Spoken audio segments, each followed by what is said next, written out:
Sunlight streams through the towering oak trees, casting dappled shadows on the elegantly dressed guests. Laughter rings out, mingling with the sweet melody of a string quartet. The air is thick with the scent of jasmine and honeysuckle.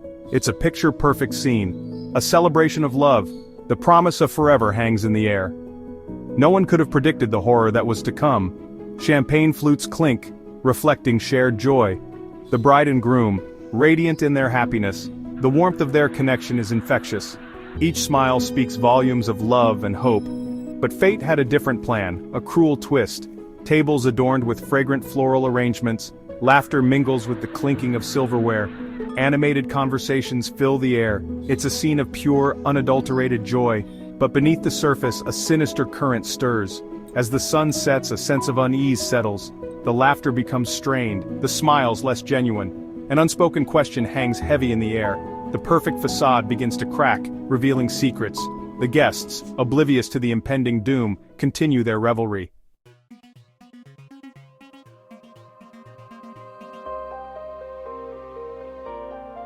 The music swelled, a waltz carrying the guests on a tide of euphoria. The bride and groom glided across the dance floor, the epitome of love's triumph. Then, a discordant shriek, sharp and piercing, sliced through the joyous din. The music stuttered and died, leaving an eerie silence. Conversations halted, laughter choked in throats. All eyes turned towards the source of the scream. Her name was Emily, a bridesmaid, her face a mask of terror. Her eyes, wide with panic, darted from the object of her horror to the surrounding faces. Her hand, still clutching a champagne flute, trembled uncontrollably. Her scream, a primal sound of fear, hung in the air. A ripple of movement surged through the crowd. Guests converged towards a table on the periphery of the dance floor. Whispers, hushed and urgent, snaked through the gathering. The air, thick with the scent of lilies and impending doom, crackled with unspoken questions. At the epicenter of the unfolding drama, a group of guests huddled around a table. Their eyes, wide with horror, were fixed on something hidden from view. The joyous celebration had come to an abrupt and chilling end. The wedding, once a symbol of hope, was now irrevocably tainted.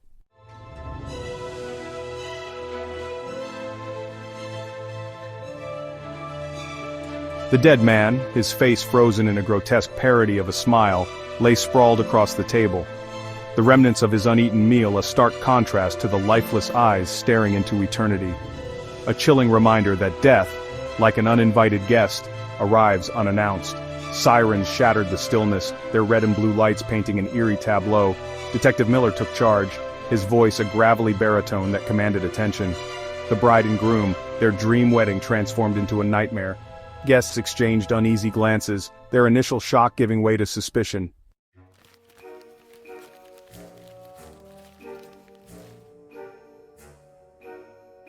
The investigation began, a slow, painstaking process of separating fact from fiction, truth from speculation.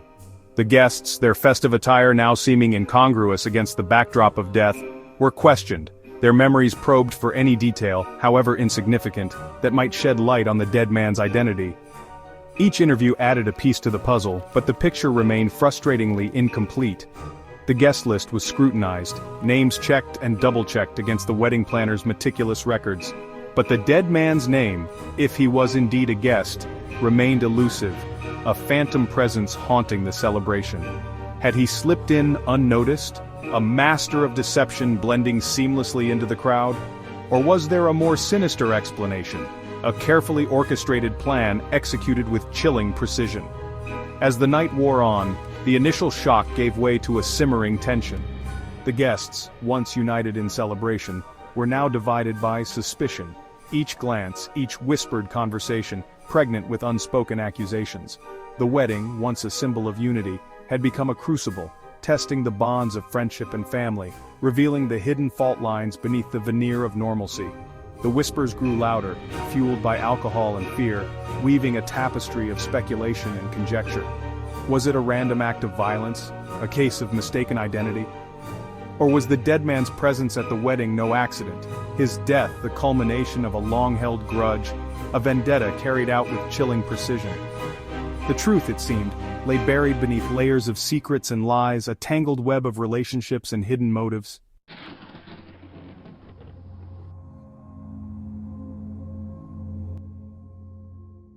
Um...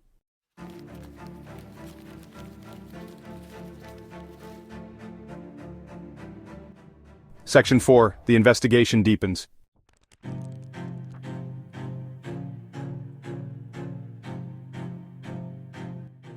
Section 5. Skeletons in the Closet.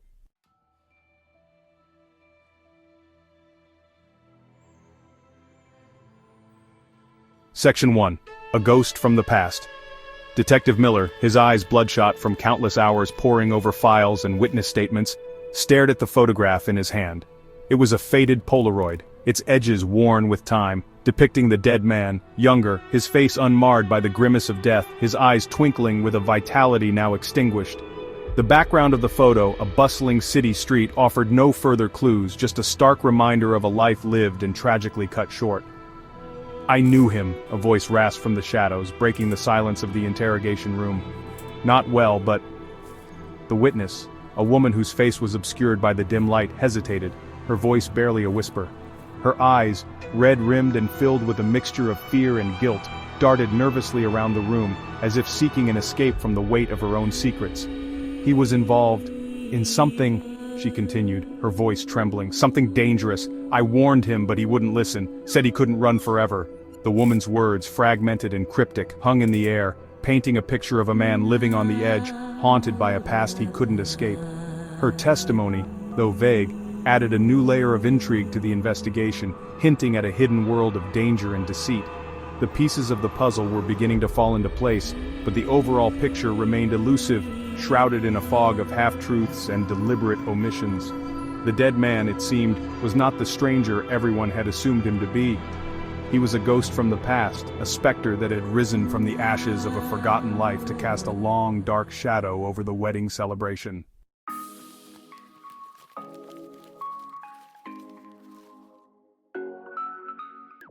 The investigation took an unexpected turn, leading Detective Miller down a labyrinthine path of shattered relationships and long-buried secrets.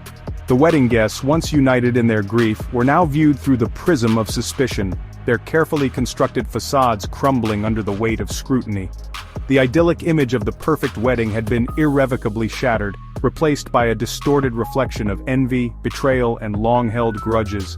The groom's best man, his jovial facade replaced by a mask of anger, vehemently denied any knowledge of the dead man, his words laced with a barely concealed panic. The maid of honor, her eyes red and swollen from crying, clung to her story, but her alibi crumbled under the detective's relentless questioning. Each denial, each carefully crafted lie, only served to deepen the mystery, reinforcing Miller's belief that someone was hiding something, a secret they would go to any lengths to protect. The bride, her youthful beauty now clouded with grief and suspicion, remained an enigma. She had retreated into herself, a fragile shell of the radiant woman who had danced with such joy just days earlier. Her silence, more than any confession, spoke volumes. Was she protecting someone? Or was she herself entangled in the web of deceit that ensnared them all? The wedding, once a celebration of love and commitment, had become a perverse game of cat and mouse, with each guest a potential suspect, each relationship a tangled knot of hidden motives and unspoken truths.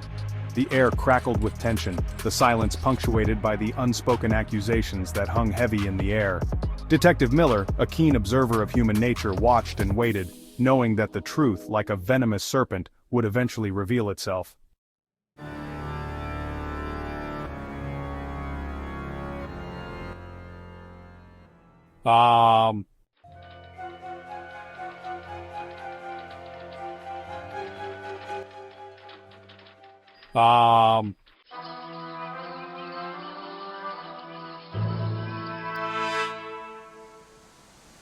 Section 5. A Web of Deceit.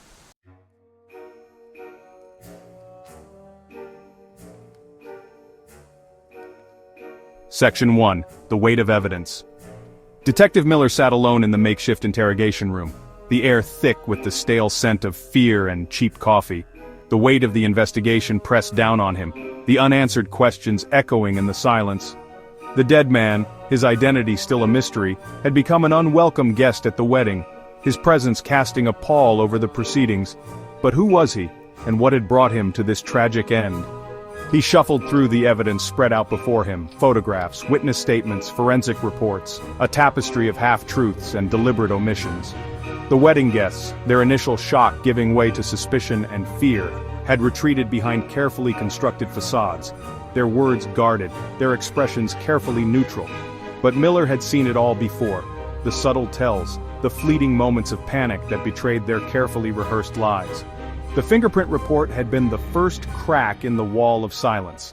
The prints, lifted from a champagne flute found near the dead man's body, belonged to none other than the groom's best man, a man who had vehemently denied any knowledge of the deceased.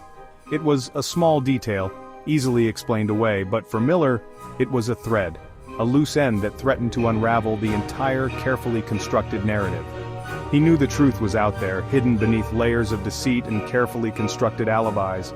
The wedding, once a symbol of love and commitment, had become a stage for a deadly game of secrets and lies. And as Miller delved deeper into the lives of the guests, he realized that the truth, when it finally emerged, would shatter the illusion of happiness and expose the darkness that lurked beneath the surface.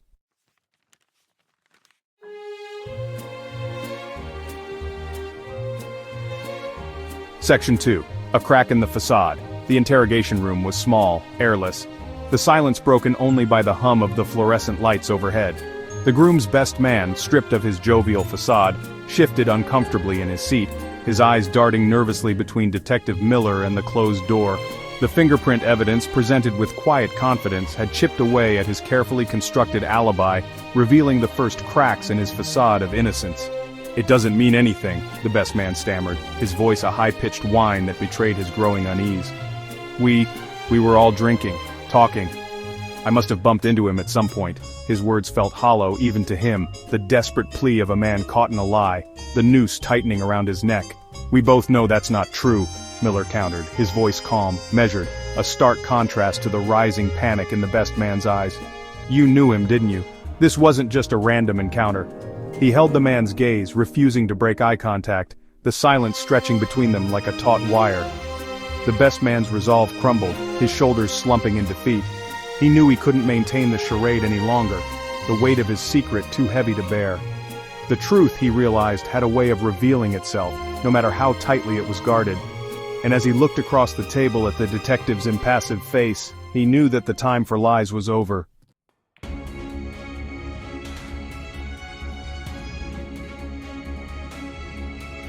Section 3. Revelation, Under the Chandelier.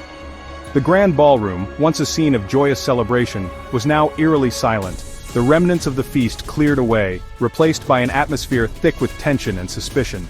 Detective Miller stood in the center of the room, his gaze sweeping over the assembled guests, their faces a study in guilt and apprehension. The chandelier above, its crystals shimmering under the soft light, seemed to mock the darkness that had descended upon the gathering.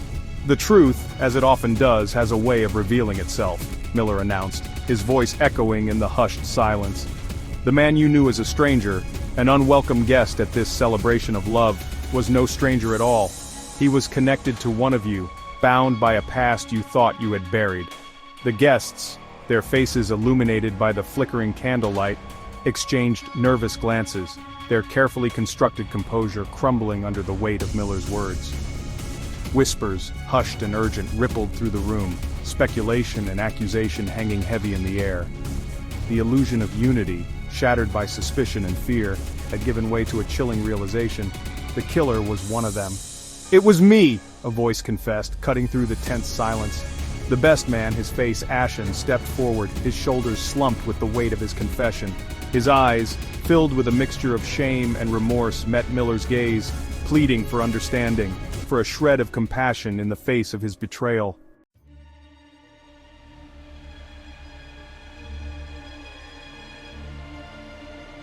Section 4. Chaos and Confessions.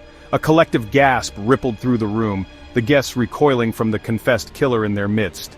The silence, shattered by the best man's admission, was replaced by a cacophony of whispers, accusations, and denials. The carefully constructed facade of normalcy shattered completely, revealing raw emotions beneath. The best man, thick with remorse, recounted the events leading to the murder. He confessed the dead man was his business partner who swindled him. The wedding provided the perfect opportunity for revenge, The bride and groom, their dream wedding transformed into a nightmare. Their confidant had betrayed them, staining their celebration with blood. As the police led the best man away, Detective Miller surveyed the scene. The truth, elusive and painful, had finally come to light. The wedding, once a symbol of hope, overshadowed by tragedy. As the guests dispersed into the night, they grappled with the unsettling truth.